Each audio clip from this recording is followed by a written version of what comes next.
عن عائشة رضي الله عنها سمعت رسول الله صلى الله عليه وسلم يقول عند وفاته: اللهم اغفر لي وارحمني وألحقني بالرفيق الأعلى. عائشة رضي الله عنها ديلج دعقل هرجرجح ديلج نو هردو عديرون اللهم اغفر لي وارحمني وألحقني بالرفيق الأعلى. يا الله جاش دي أحسقنوش إن هي تنبيه أحساخا وألحقني بالرفيق الأعلى. حين جارجع دوش طول خلقه دعتوغه يعني بيغمرش الجنش شهداء غازوة عقلهم بولش بولا شهيد الصديقون بقلين شارتاني تخلقها دعتوغه شاء الله دع دير ديل صلى الله عليه وسلم. قزاحة عالمنا أخا إشتا قمعنا ديحقن قزاحة حين جارجر دول خلقه دعتوغ بوغا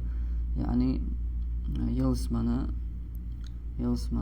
أخدنا دعتوغه يلسمنا شبغا حق بولش بولا نختار دعتوغه يعني إشاوي حقن بولا الأنبياء والرسل بيغمرش إلش نشبغش إشتا الشهداء والصديقون غازوة عقلهم بولش بول شهيد إشتا بقلينش قزاحة ديلش نهر ديش الدعاء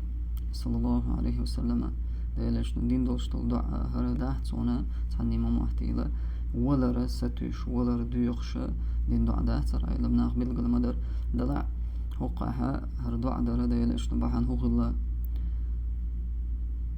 الله خارجا باللغتنا ودنينا يعني خياه قرواخر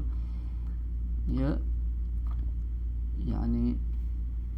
يعوجل شيء دقيق شلتن ريزة خلا الله هندو حلوار تعديلش نو خارجنا هردو قزا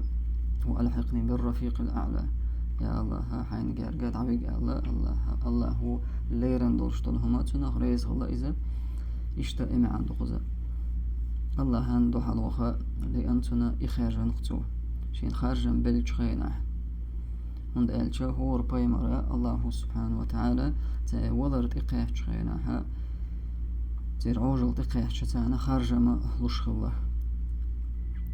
تارخت ليران باشا الله هو يعني الله يسوى الطغزة شي بيمرشن الشيشن داشا تير بالخا سيلا بوخ بولديلا تان خارجا ما لش الله سبحانه وتعالى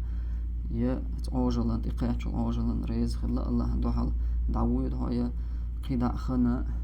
ياخيوها الله اشتا خارجا لش الله بيمرش تنديلا الله خارجا دوشتون همانا ريز خلق ديلج يعوجل شي دقيقة شاهون دوحل وريز وقالق ديلج صلى الله عليه وسلم.